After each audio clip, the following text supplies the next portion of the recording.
Pastor Matthew J. Watts, Senior Pastor and Teacher of the Grace Bible Church of Charleston, West Virginia, that meets at 600 Knoll Boulevard West in Charleston, West Virginia.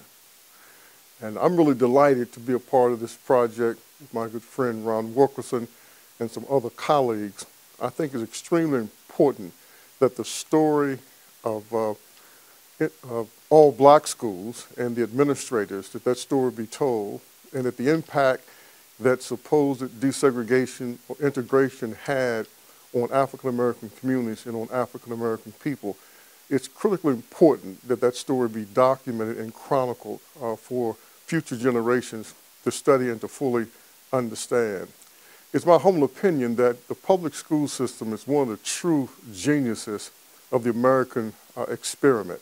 The idea that there will be compulsory education for all students of school age to promote an educated populace, which is the key to underpinning of a democratic society. And of course, during slavery, it was against the law to teach slaves to read and write because the oppressors, the slave masters, they understood the power of literacy. They understood the power of education, the power of knowledge. So their hope was that slaves could be kept ignorant and away from the written word, that their minds would not develop and mature, and they would not have fantasies about someday being free. But there's always an insatiable appetite in the hearts and minds of African American people to learn to read, to learn to write, and to be literate. And some even risk life and limb and learn to read during the slave period. And so there were illiterate blacks during slavery. But one of the real hallmarks of African Americans was after slavery, there was an insatiable drive to be educated, to become educated. So one of the first institutions they established were schools. And they were often one-room schoolhouses. They were often actually in parts of churches, and the ministers and their wives and others served as the school teachers. But the slaves understood that to be a citizen, the ex-slaves understood that to be a full citizen in society, they had to be educated and they had to be literate. And no group of people have made any more progress than the former African slaves in America in terms of in one generation, they became literate. And they contributed to the building of not only schools, but of institutions of higher education and colleges, et cetera, to promote education. They understood that education had to be one of the pillars, a part of the infrastructure of the community. And so in the segregated communities following slavery, you had these major pillars. You had the nuclear family, normally the mother, the father, the children, sometimes even a grandparent, the extended family. And then there was the church family and the church community, which was even a greater extended family. And then there were the local schools, which often was even a greater part of an extended family. Very often, the school teachers also the Sunday school teachers, and they were the mothers in the neighborhood and the community. So they created this atmosphere of children were always being supervised. They were always being taught. They were always being educated. And that was one of the hallmarks of segregated communities. And so one of the interesting things about West Virginia, the only state born during the Civil War, petitioned President Lincoln and the Congress in 1861, after the Civil War began, that they wanted to come into a state in the Union as a state that would be true to the Union. And so the arrangement was made that if they came into the Union as a free state, then they would be allowed to keep their slaves. So probably one of the greatest misnomer that's taught in the public school system, that the Emancipation Proclamation freed all slaves. It did not. The Emancipation Proclamation was limited to the states that had seceded from the Union and to the territories that were not under the control of the Union. So Lincoln, in essence, was using his War Power Acts to declare that the slaves in the states that had seceded from the Union was free, in hopes of disrupting the economy in these states. If the slaves were to walk away from the plantations and if they made it to the north, then they would not impose the fugitive slave law and return them to their masters. But in many cases, they actually enlisted them in the United States service. So the Emancipation Proclamation did not free all slaves. It did not end slavery. And one of the unique things about the Emancipation Proclamation, that West Virginia was one of those territories that was exempted. So West Virginia comes into the Union in 1863 on June the 20th as a state loyal to the Union, but a slaveholding state. And the vast majority of blacks in West Virginia at the time were slaves. Following slavery, most blacks left West Virginia. This was a hard place to be. There was not many opportunities they could see for ex-slaves, and so they left. They went north. They went west. And there are a few blacks that remained in West Virginia after slavery. After the Civil War ends in 1865, and just prior to the end of the Civil War, West Virginia freed their slaves. But what happened a bit later was the discovery of the thick bituminous coal mine seams in southern West Virginia. This black gold that was buried beneath the ground, and there was a need for a large labor force to mine that black gold, the coal, and get it out of the ground. And so the coal mine barons, the operators, they headed to the south, and they gave their recruiters a satchel full of one-way train tickets to go down and recruit as many former slaves and African Americans as they possibly could, promised them a job, promised them a place to live, and also promised them of some things that West Virginia offered that the Deep South didn't. One of the things that West Virginia offered was it offered less harassment from the Ku Klux Klan, because there was a milder, gentler Ku Klux Klan in West Virginia versus the Deep South, though the Klan existed here. Secondly, West Virginia offered compulsory education for all children, even African American children, on a segregated basis, but education nevertheless. In West Virginia, after the 15th Amendment was passed, they promised that the franchise, the right to vote, would be extended. And West Virginia didn't have the voter suppression, the poll taxes, the literacy taxes the Deep South had. So education was one of the real enticements that their children would get an opportunity to be educated, that motivated many of these former slaves and these African-American men to come to the southern West Virginia coal fields, to cast their lot there and to begin a life there. And so in the southern West Virginia coal fields, schools were established on a segregated basis, and blacks began this quest for education in West Virginia.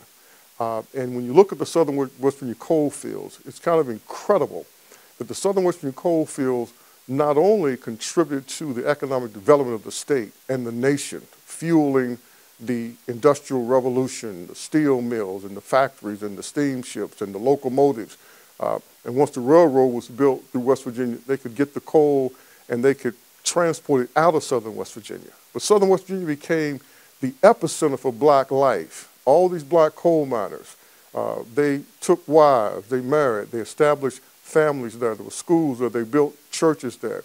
And this huge African-American population basically bulged in southern West Virginia. And that made, create the opportunity for professional people, doctors, lawyers, accountants, business people to come there, because there were so many people in the black proletariat, in the black working class, that they needed the professional peoples there.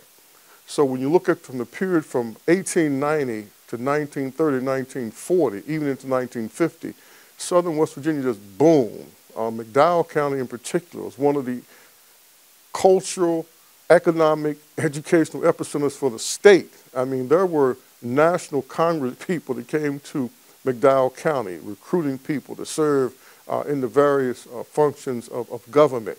The workforce, the economy was created just tremendous opportunity, and high achieving people come out of McDowell County, Mingo County, Logan County, the southern West Virginia coal fields, as their parents had this tremendous commitment to education, the ministers, the teachers, everybody. And the goal was to educate these children so that they could compete and they could function in this society that was segregated at the time, but many African Americans were anticipating that one day there would be a desegregated society. And the commitment was that the children that was educated in segregated black schools would be able to compete. And so friends of mine like Ron Wilkerson and others who went to segregated schools in southern West Virginia know that they were taught they didn't have to be as good, they had to be better.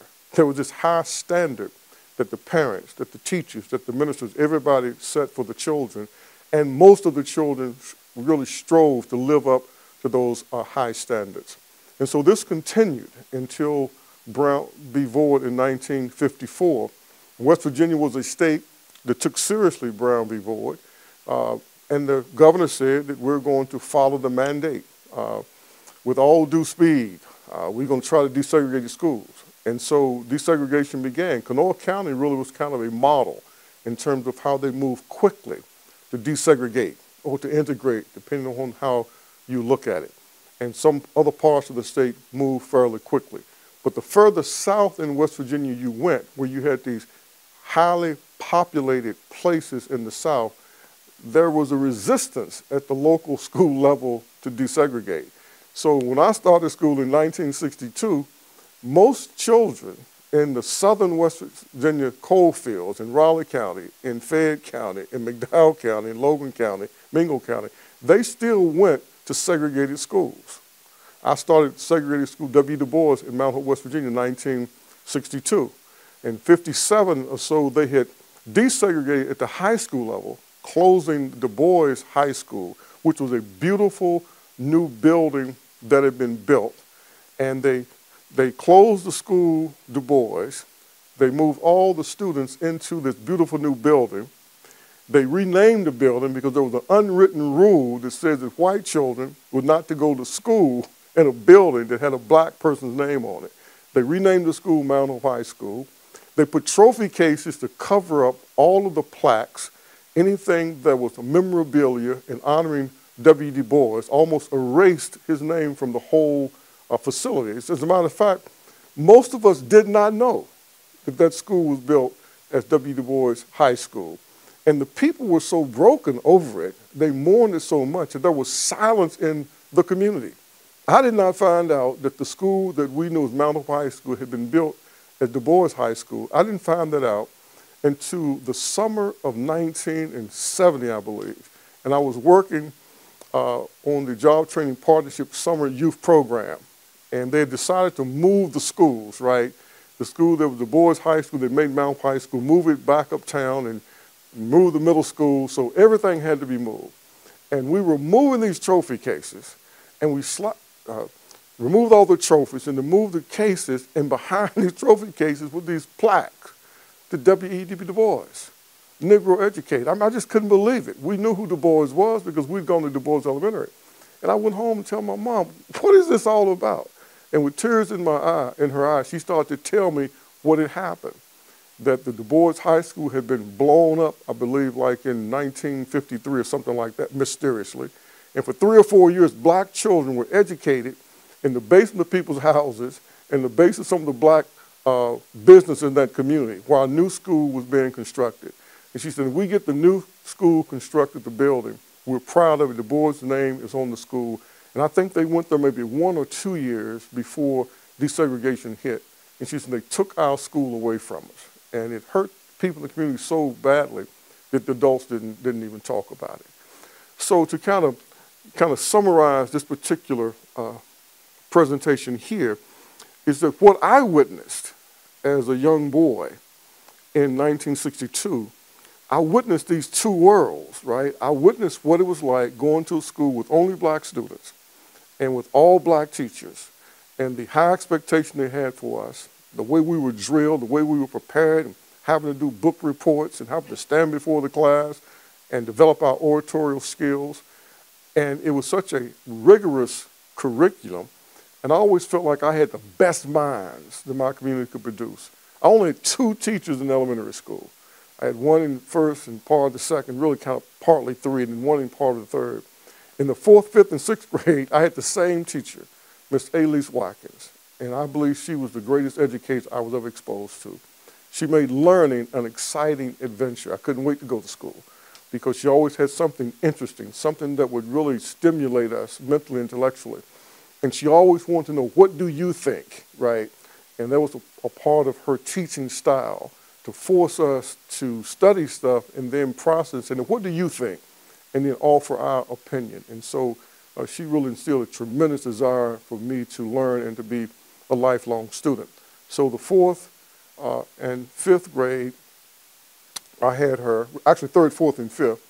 And then in my sixth grade year, they decided it's time to let all the Negro children go to school with the white children. And they closed Du Bois Elementary. And they brought us all into this school. And let me check that. And then when they closed, she went to the sixth grade, and I had her in the sixth grade. That's great, in the fourth, fifth, and sixth grade. So then after that, I went into Mount Hope Junior High. And I was just surprised at a lot that the white kids did not know. That we were not behind them at all. We actually were in front of them. We were more advanced because in the segregated schools, there were normally multiple grades, right, in the same classroom. So when I was in the fourth and fifth grade, we're in that same classroom with fourth graders, fifth graders, and sixth graders. And so what Ms. Watkins would always do, she would let the underclassmen study at their pace. So in the fourth grade, if you could do sixth grade math, you did sixth grade math. If you could do fifth grade math in the fourth grade. So she was always challenging us to be challenged. And so that's just the way we have been taught. And the kids from the white schools had been in one grade in the room, and everybody studied at the same pace, and the more advanced students were moving at the same pace as the slower students. I could see how that had hindered them and hurt them. And so my elementary school education was kind of incredible. My middle school education, junior high, it was okay. And then by the time we get into high school, then you're really starting to see maybe a decline in the overall educational climate, right? And you're starting to see black kids lose interest, right? Something happened that almost never happened. Black kids are dropping out of school, which was almost unheard of during segregation. And so as I've observed this and looked back, now it's more obvious to me the downside of desegregation.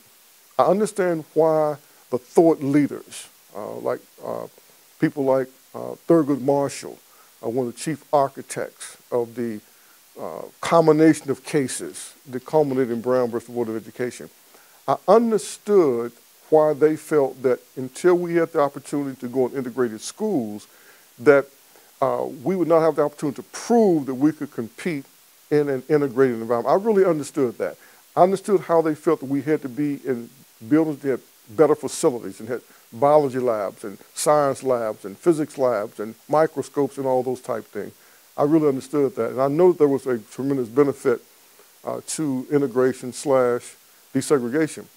But I think the unintended consequence that even the thought leaders could not have imagined that would happen. The first thing that happened is that there was a massive layoff of black teachers. Once these schools were consolidated, right, the white teachers got all of the prime jobs in the prime locations, and many of the black teachers had to take lesser jobs further away from home and outside their community. That's the first thing that we saw.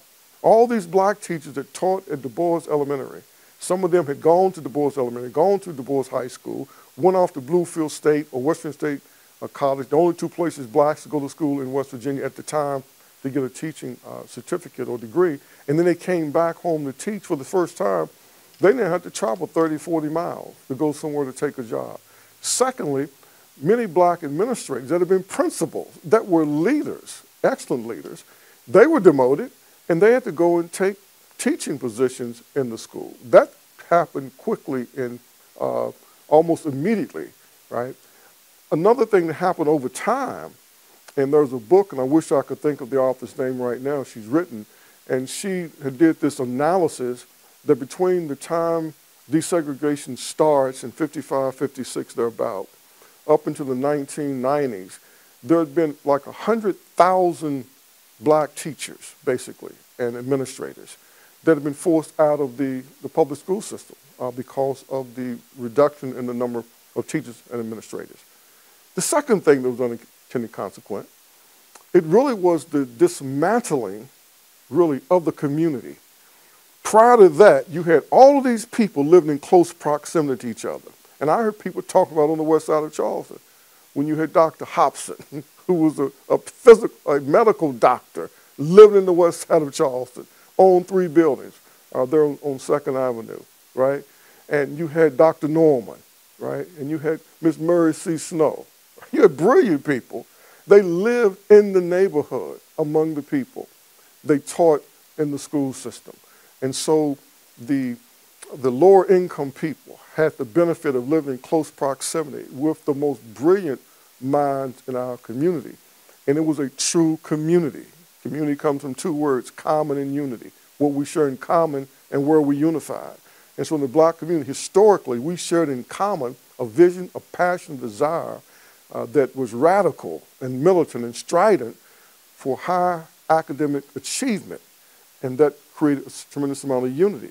So now you start seeing the out-migration of the black middle class as they start to move away from the lower middle class, from the working poor, and from the poor.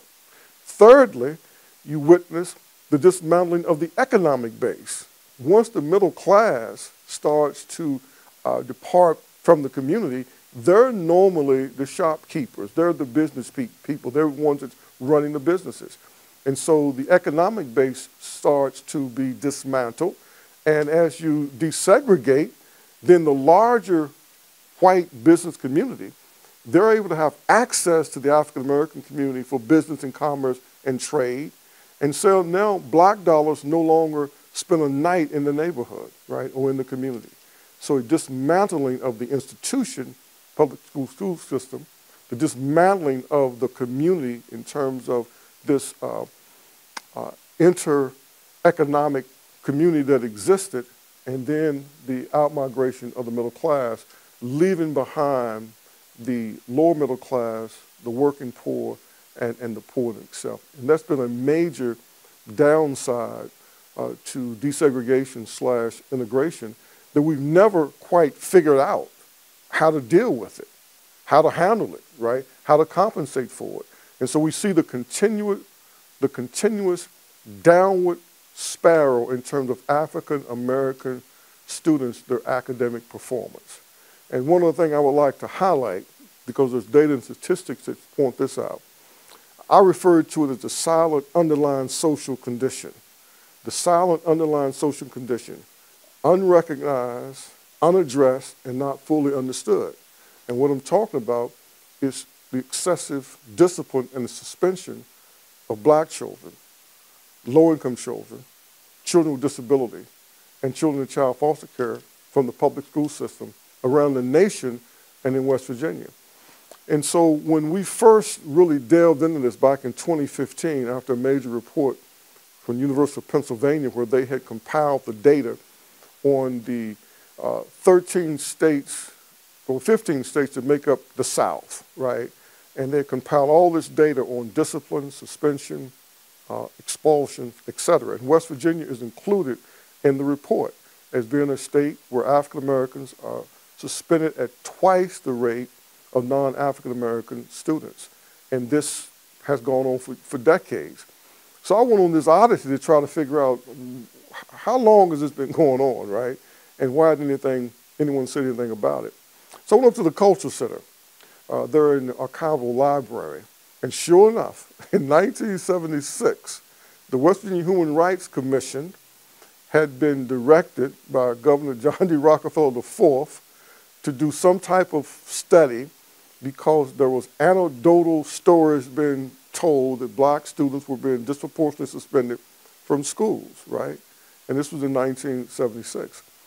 They only looked at Kanawha County, and what they found in the select school in Kanawha County they looked at, that black students were being suspended from school at over twice the rate of white students. This was 1976. So then in 1980, there was kind of a follow-up study was done, and the same thing. So we knew about this problem in 1976. It was confirmed in 1980, but there's no record where any steps were taken to do anything to address the disproportionate discipline, suspension, and expulsion of African American students from the public school system. No record of any action being taken during that period of time. The reason I call this the silent underlying social condition, because it's been going on for decades. And so what it has done in effect is contribute to the undereducation of masses of black people and poor white children and kids with disabilities and kids in the child foster care system. A total diseducation over the years. We've been paying to send kids to school, one of the highest per capita expenditures in the country in West Virginia, paying to send them to school, and then once they get there, they have been stereotyped by teachers and administrators, and in many cases subjected to discipline that is unfair, that is uneven, and that is more punitive than what it should be. And it has, in effect, de-educated a large number of young people. And now there's data that actually proves that to be this case. The West Virginia Department of Education, back in 2022, released a report. Actually, in 2012, they compiled a report that showed this disproportionate suspension and discipline for black children. They never fully released it to the public, even though they had it. So then when the University of Pennsylvania report came out in 2015, they act like they were surprised. And they had a report 3 years before the University of Pennsylvania's report. We started advocating with the state of West Virginia in 2015 for them to take some action on this matter. And they've yet to do anything, to do absolutely nothing. Then in 2020, we go to the legislature, we being the Tuesday Morning Group. The legislature passed a bill, Senate Bill 723, that required the West Virginia Department of Education to do a thorough analysis and to collect data and to issue a report on school discipline, desegregating it by race, by socioeconomic status, by disability status, and by foster care status, and develop a statewide plan, right, to address the problem. They gave them 2 years to do it. In July of 2022, they issued the report, but they did not submit any plan because they hadn't compiled any plan. And the Legislative Oversight Commission on Education Accountability did not hold them accountable, and have, to this date, have yet to ask, where is the statewide plan? So nothing has been done to really address the problem. But what the report did do, what it did do was it unmasked the problem. Because before that, people only talked about the disproportionate suspension of black children. Anything that perceived to only affect black people in West Virginia, nobody would do anything about it. They would say it's normal, because something wrong with black people. They're some kind of way inferior. They got a problem. So this problem of discipline had been shaped and framed by the state in terms of how they would release data to suggest with only blacks. But when they had to disaggregate the data actually came back, and that 70% of all kids that are suspended from school are low-income children. And the overwhelming number, numerically, are white low-income children, because they make up such a large part of the student population. The black students make up about 5% of the state's total student school enrollment, but blacks make up about 10% of all student suspensions. So we are suspended at a rate twice our representation in the student body population. So that disproportionality that was first identified in 1976, reaffirmed in 1980, reaffirmed in 2012 by the state and by the University of Pennsylvania in 2015, it's still there and gotten slightly worse. But what the report did, it also shows that children with disabilities are disproportionately suspended. And the reason that's so important, because there's a federal statute, the Individual Disabilities Act, where those students are supposed to have some protection, right? That the schools are supposed to make certain allowances before they're suspended, but they're not doing it in many cases. Thirdly, lastly, it points out that the youth that have the highest suspension rate are kids in the child foster care system. So this was somewhat revelatory to a lot of people. Now, what is even more significant, when you stack all of it on there, you're black, you're low income, you got a disability, and you're in the foster care system, you're almost never in school, right? There's a cumulative effect where race always exacerbates the problem. And black kids are treated more harshly in the whole system. Now, to wrap this all up as to why I call this the silent underlying social condition, right? Unaddressed, unrecognized, and not fully understood. You've heard the term, many of you that were listening to this interview, of the school to prison pipeline. And it just rolls off of people's tongue. It rolls, the school to prison pipeline.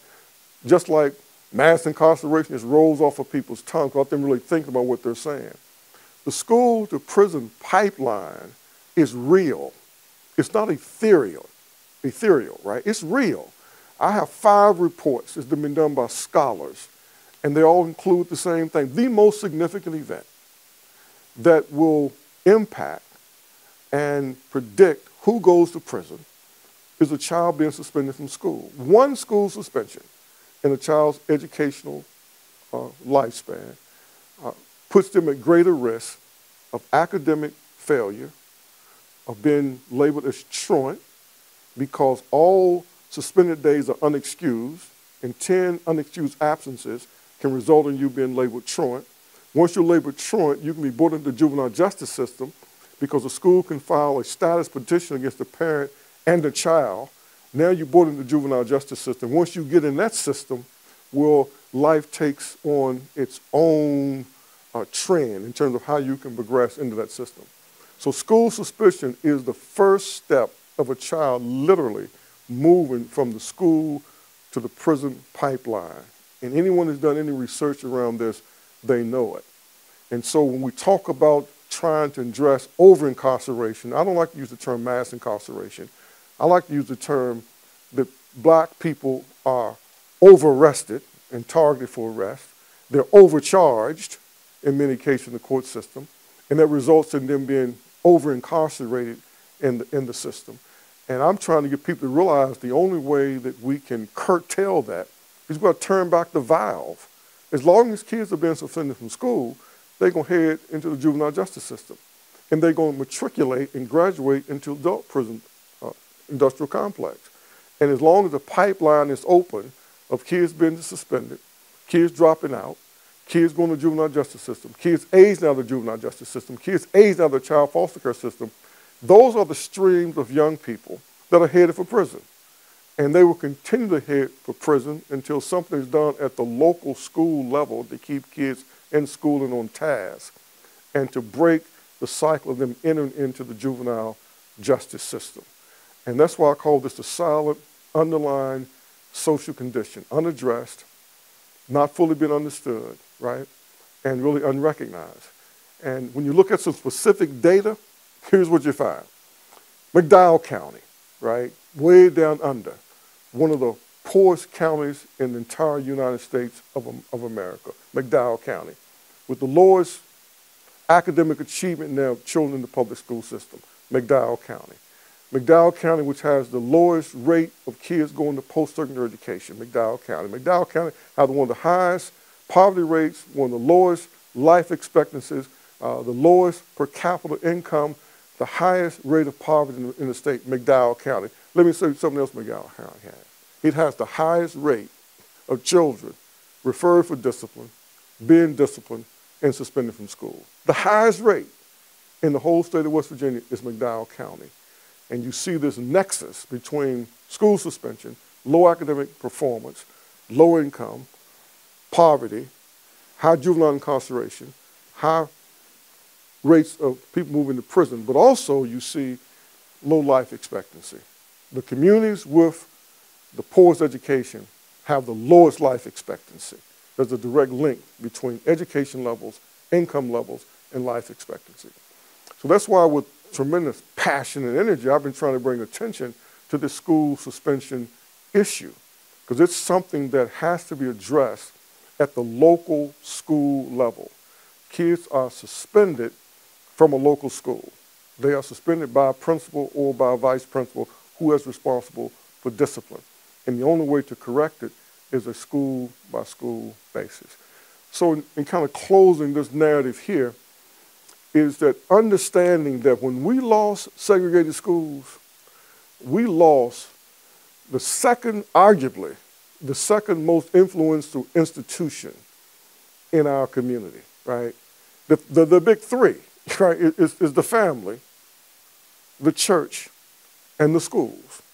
And historically, those three work in unison: nurturing, educating, supporting, discipline, caring for the kids.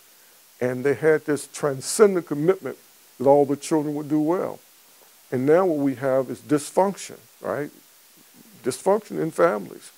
Many single female household families, many families where there's domestic violence, many families where there's child abuse and neglect. It's just the reality of what we're living with. And like this community here on the west side of Charleston has been traumatized by violence. And I started sharing publicly what I wouldn't share with people. The impact that violence has had on me after serving in this community when we moved our church over here around about 1994 and really being deeply involved in this neighborhood. And then after moving inside the community and after doing all of these funerals for young people that have been murdered, that have been shot, that have died from drug overdoses, right? And you don't realize the cumulative effect that it has on you personally as you try not to be overwhelmed by the grief of the people, but at the same time, your compassion causes you to feel some of their pain as you're trying to minister to them. And I began to realize that I had been traumatized and everybody over here had been traumatized, and that a lot of the anger among our children is because they've been traumatized and they don't know how to process the way they feel in terms of what they've seen, what they've heard, what they've been exposed to, and the number of funerals that they have attended. And it results in anger. And this is the angriest group of kids I've ever seen in my life. And they have a right to be angry because they have been robbed of what is supposed to be a birthright, and that is the childhood of innocence. And then I had to come to grips and acknowledge within myself that I had this deep anger that was smoldering inside of me, right? The anger over not being able to move the system, the frustration of not being able to get the fraternities and the sororities and the lodges and the black upper middle class and the black elite to recognize that we have a crisis in our neighborhood and our children are caught up in a vortex of dysfunction and they need real advocacy. What they need is more than just drive-by community service to show up in your colors and take a picture. They need for you to engage and fight this system to treat them more humanely and more decently, right? And to not be able to move them, not to be able to not be able to move the ministers, to realize that we're supposed to be the prophetic voices, that we're supposed to be the courageous warriors, and that we're supposed to run into the battle if necessary, and to take the shots if necessary, to make sure that at least the pain of our people are legitimized. Going to the legislature for 23 years and seeing the obstinance and the resistance and the indifference toward anything that would do anything for black people specifically, and poor people in general. And seeing the economic exploitation that takes place in this community. And I call this community an economic transfer center. All of the transfer payments that come in, SNAP, whether it's Social Security checks, whether it's temporary assistance to needy families, and even the wages that the people in the community make. Our money doesn't spend a night in this neighborhood, right? Because there are very few black-owned businesses in the neighborhood except for a funeral home, a couple of beauty shops, a couple of barber shops, and a barbecue place. And almost all the other businesses are people that are just interlopers. They got businesses here, land and property here. They don't live here. They have no invested interest in the neighborhood. And I tell people, I got my economics lesson standing in the Kroger's on Delaware Avenue, West Side Economics. And I was in there several years ago, picked up a few items, and I don't like to use credit cards. I don't like to use debit cards. I like to use cash because I spend with cash. I'm not going to overspend. So I'm standing in the line, and I may be the most impatient person that I know. And I'm going from line to line trying to get out quicker. And finally I realize it's the first of the month, there is no quick line. So I stay in line, I'm behind this little mother, and she got 3 children. She got one shorty underneath the buggy. She got one shorty sitting in the part where you put soda pop and stuff like that. She got another standing beside him. She goes through the line, and she takes this card, and she gives it, put it in the machine, and it processes her bill. And it comes at almost $300. And then I go through my few items, maybe $35. As I'm walking out, I'm thinking about what just happened. And I said, okay, she gave them that card. All right, my mama had food stamps. Before they were commodities, now they got this card. They call it SNAP card, Supplemental Nutrition Program, something like that. You know, I thought about what had happened. She just spent $330-some on a card. That money was electronically transferred from wherever the government deposits that money into Kroger's bank somewhere outside the state. The money never even came to the neighborhood or the community. No black hand ever touched it. It just so happened the Brink trucks to come and take the cash, they happened to be there as I was walking out. The armed guard standing there, and they're walking out carrying bags of money. And it hit me. There goes my money. It would be in one of those bags. I just spent it here at Kroger. Now it's in a money bag. It's going into the truck. It's going downtown to be deposited in a downtown pike. And I'll never see it again. And I began to realize this is what's happening to us. So I came back to my office, said to my assistant, I want you to do an economic analysis. I want you to find the data. How much money comes into the West Side in salaries, income to the people? And how much business is there transacted on the West Side on a yearly basis? Here's what she came back with. There's $350 million in wages and salaries that the people of the West Side, that pass through their hands every year, $350 million. And there's some $370 million in business activity on the West Side of Charleston. So we're talking about close to $750 million transferred through this West Side. We're not a poor community. We're just an economic transfer center. And we're just a place where money is transferred through us. And there's no intent to build an economy that will benefit the people in this neighborhood, in this community.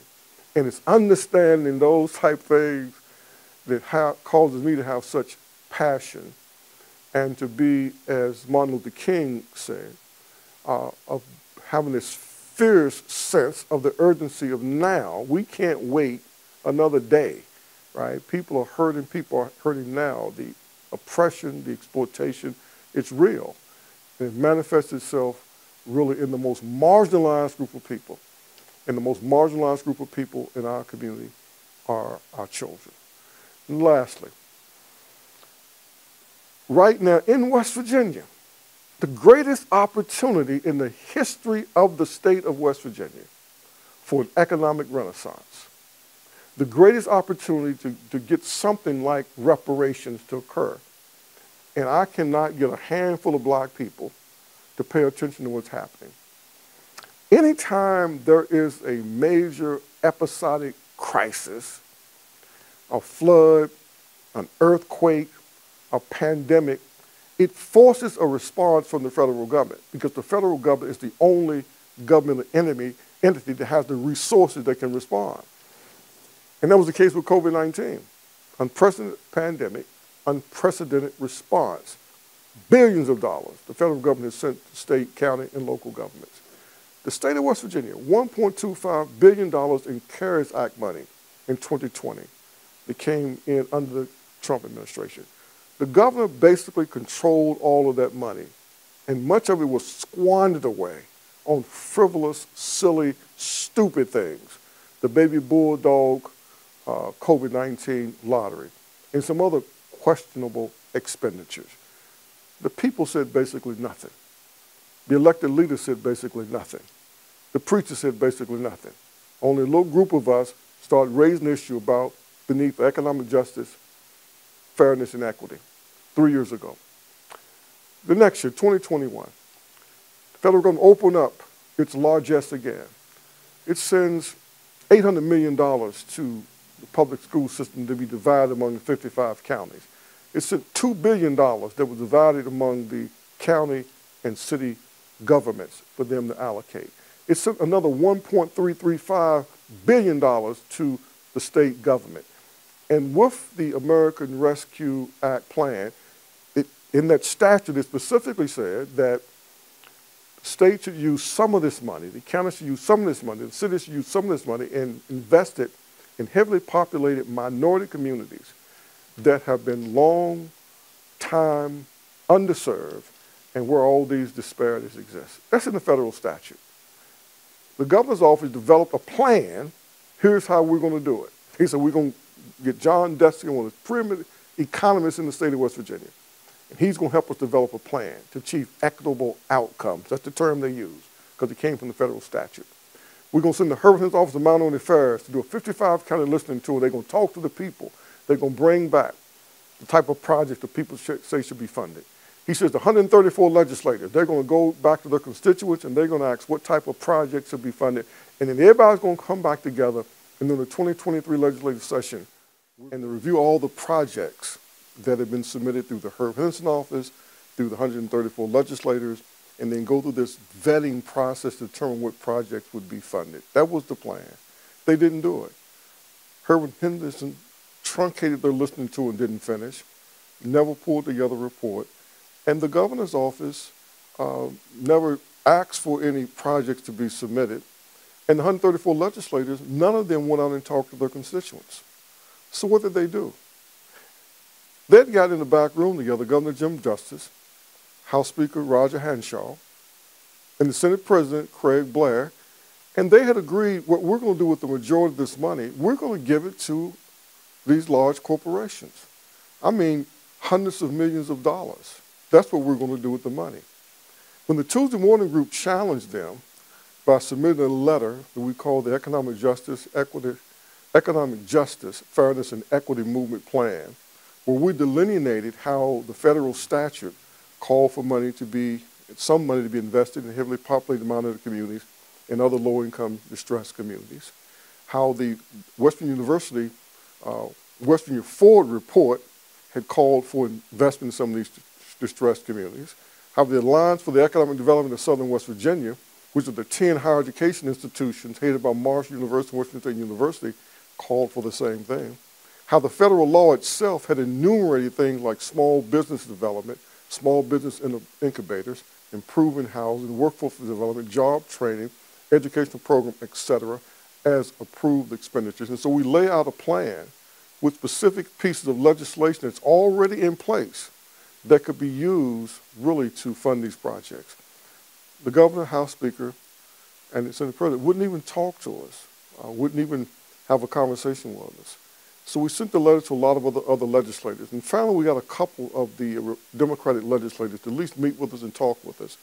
And we had a public hearing about our plan because the governor had introduced his supplemental appropriation bill, House Bill 2883, and there was $677 million remaining from the American Rescue Plan Act monies. And so the governor had submitted the budget as to how he wanted those money expended. And the bulk of the money in his original bill would go to the Economic Development Authority so that they could disseminate the money to corporations. And so we challenged that and we had the public hearing, but the legislature entertained the governor's bill, passed his bill, House Bill 2883, the Supplemental Appropriations Bill.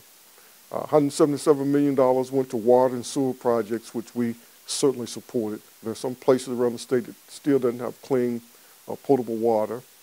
And then there was $10, $12 million went into some other project. $1 million to Marshall University to promote economic development across the state of West Virginia in minority communities. $1 million, right, to Marshall, which most will be consumed in their overhead and their indirect costs. And then the bulk of the money, $482 million, was transferred to the Economic Development Authority. So I contacted the Economic Development Authority. They wouldn't respond to my call. I had some people to call the governor's office, and finally, the governor's office must have told Director Jill Upson with the Herbert Office of Minority, you called and talk to her. So she did, and she was very nice and very, very professional. She said, Reverend Watts, you don't quite understand. And when someone tells me that, I know I'm in for an interesting story because they have no idea what I do and do not understand. But she explained to me that the Economic Development Authority made a decision that they're going to allocate this money in $50 million increments to corporations, and that those corporations can match it with $50 million, and that's basically how they're going to spend the remaining $482 million. And most of the public aren't even aware of that. We tried to tell the people, they're getting ready to give your people your money to these corporations. They believe in reverse Robin Hood economics. Take from the poor, take from working people, and find out a way to give that money to corporations, either as tax breaks or incentives. Now, this eventually will have to come out to the public, but they've already given hundreds of millions of dollars of the first $677 million to these corporations. So now here's where we are, and the Tuesday Morning Group is trying to bring attention to the reality. They pretty much allocated these American Rescue Plan federal dollars to these corporations, but there's a $1.7 billion surplus. $1.7 billion surplus. I want to know that people understand what that means. After all the bills in the state of West Virginia have been paid for the previous fiscal year, there's $1.7 billion that's left, right? Now, I know what they're going to do with quite a chunk of that money. They got to pay for those tax cuts that the governor requested and that the legislature authorized from last year. But there still should be $300 or $400 million that's left. So we're trying to mobilize the people to put pressure on the governor's office, pressure the governor to take $300 million of this money, earmark it to be strategically invested in heavily populated minority and other low-income communities, to focus on small business development, giving monies to existing small businesses so that they can expand, take on more business, hire more people, invest in creating more safe, affordable, non-public housing for people to rent and lease with options to purchase, to invest in workforce development and job training in some of these areas, to reinstitute a robust summer work program for youth ages 14 and 18 who are still in school. There's an academic enrichment program component to it. Invest in the people. That's consistent with the federal statute. It's consistent with the plan that the governor put together that he said that he and the legislature would implement. Now, I said earlier is that when we look back on this, we're going to realize this is one of the greatest missed opportunities to change the trajectory of communities and the individuals that reside there by strategically investing in those communities. If I were to poll most African Americans in West Virginia and ask them, do you believe in reparations? Do you believe the federal government should pay reparations to blacks? Well, most of the people would say, absolutely, I believe that. The closest thing that we're going to get to reparations is this money that's come from the federal government, in my opinion. It's the closest thing. The money is still here. And we should be demanding that the governor set some of this budget surplus aside, since they've given most of the American Rescue Plan Act money to these corporations, so that they can fulfill the intent of the federal statute, the spirit of the federal statute, and do something that's never been done before. A few months ago, Jim Justice said that he was the greatest governor in the history of West Virginia. He said that.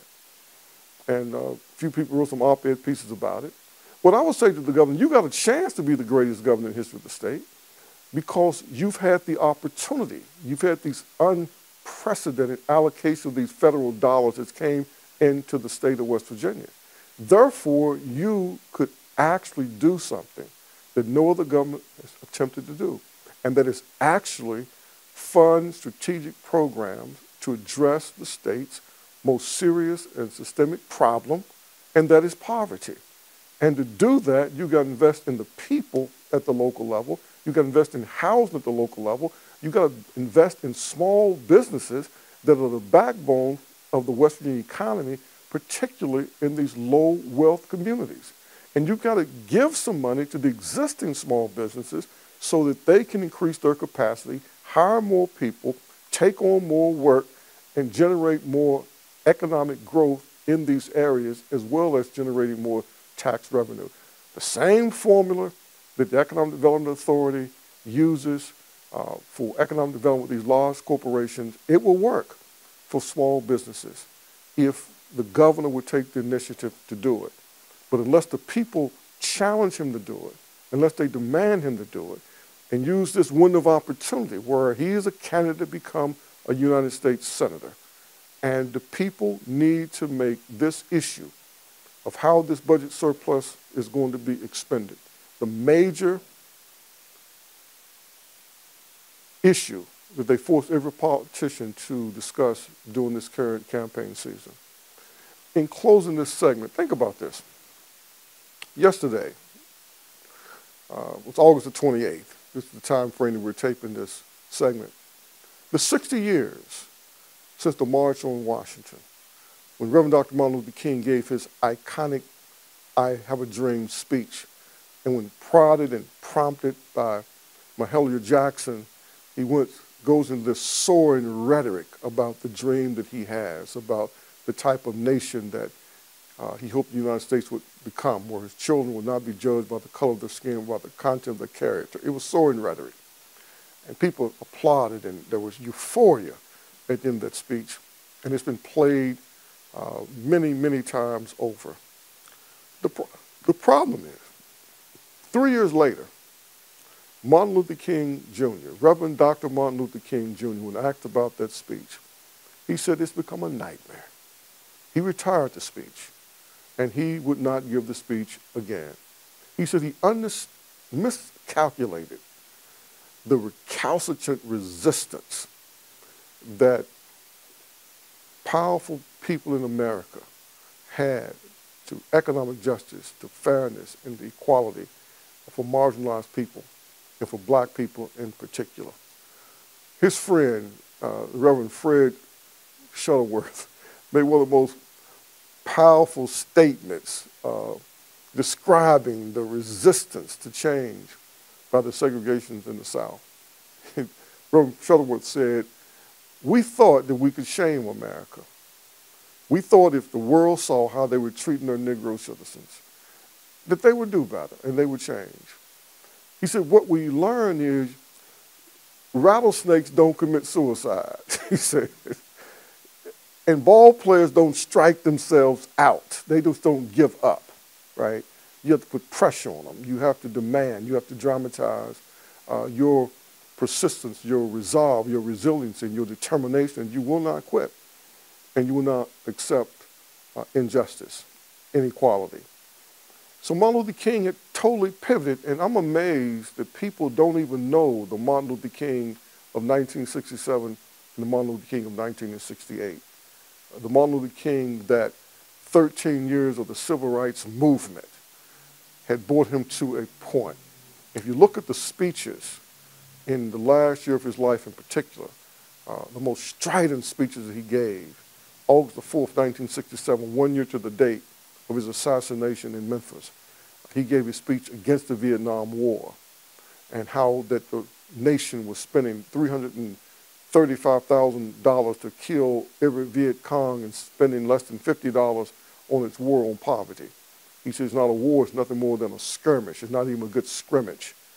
He talked about blacks living on a lonely island of poverty in the vast sea of material prosperity in a speech he'd given a few days earlier at Stanford University that he entitled The Other America, where he juxtapositioned white America with all of its affluence and wealth with that of black America. He talked about in another speech as he was preparing for the Poor People's Campaign in '68 that it didn't cost America anything to desegregate lunch counters. It didn't cost anything for them to give blacks the right to vote. It didn't cost anything to desegregate interstate bus travel. But it would cost billions of dollars for them to America to build the type of economic infrastructure needed to really rebuild black communities and inner cities and urban communities around the nation.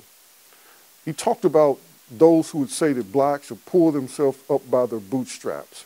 But that was not the philosophy when this country was giving away millions of acres to its European immigrant peasants in the West, in the Midwest, so that they could become farmers.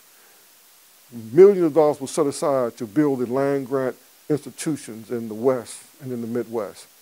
And a whole county agent system was created to help them to improve their farming techniques and efficiencies. And then he talked about, then they gave them low-interest loans so they could mechanize and so they could improve the efficiency of their farming and increase production.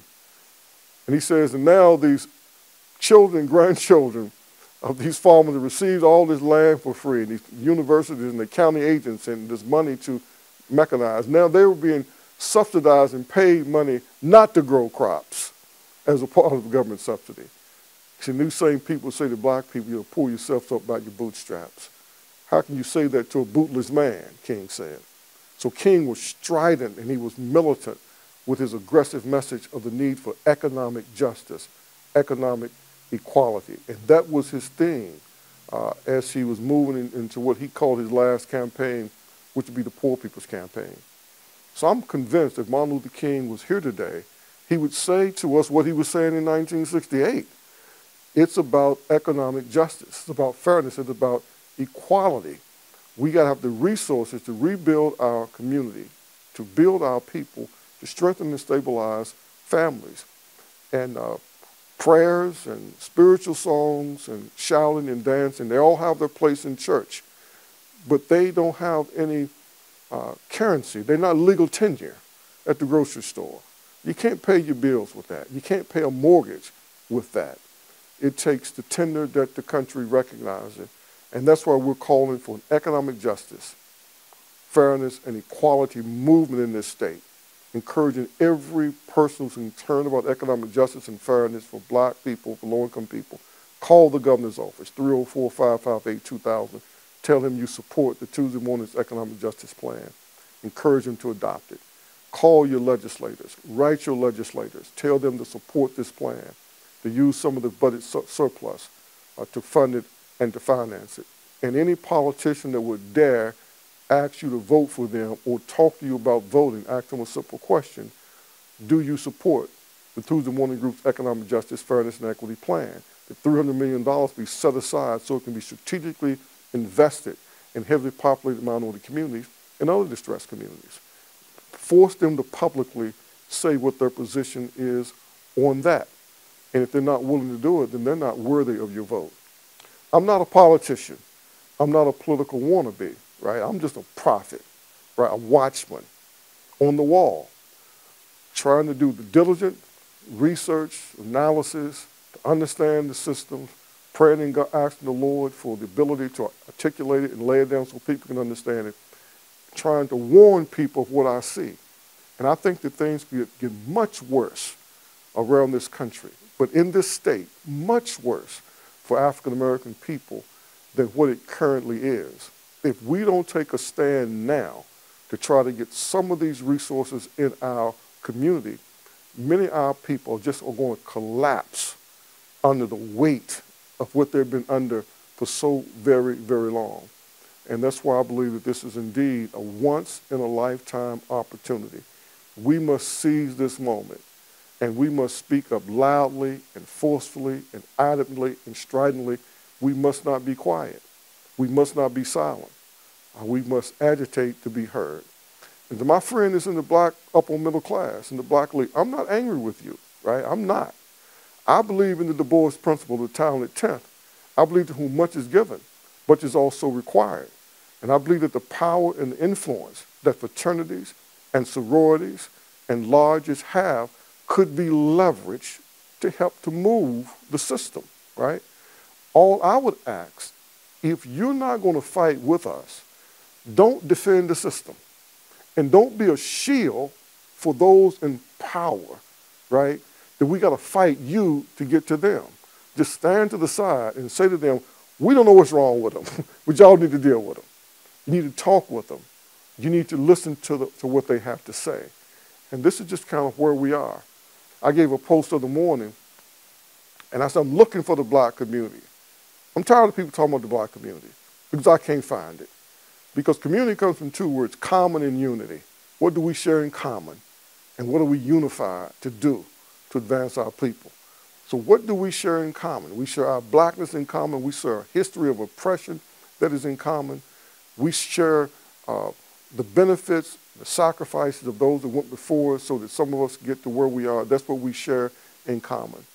And we should share a desire to see our children and our friends' children and the children of people we don't even know to thrive and to do better. So I'm hoping that if we can just agree on one thing, as this project is focused on one thing, improving education, literacy, and numeracy of our children, our grandchildren, of these young adults who've been pushed through the education system, but they haven't been educated. The literacy and numeracy skills are so low, if their life depended upon it, they couldn't pass the ASVAB test to get in the military. They require 10th grade literacy and numeracy skills. They couldn't, if their life depended on it, pass the graduate equivalency exam if they had to pass it to get out of school because they don't have the literacy and numeracy skills. That's the crisis that we're dealing with.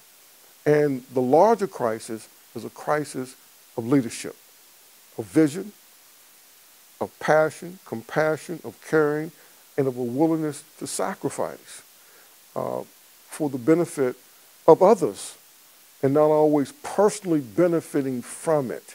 Some of us have benefited enough from someone else's labor, someone else's sacrifice. It's now time for us to sacrifice so that our children, our grandchildren can benefit. So I'm hoping that this project will serve as a catalyst, as a seed, as an impetus to really ignite a movement. And what we need is a movement among our people to come together and find common ground and unite around that common ground and show the people of this state that we are courageous people and that we are caring people and that we're willing to do what is necessary to make sure our children have at least a chance at a future. God bless you all. Thank you.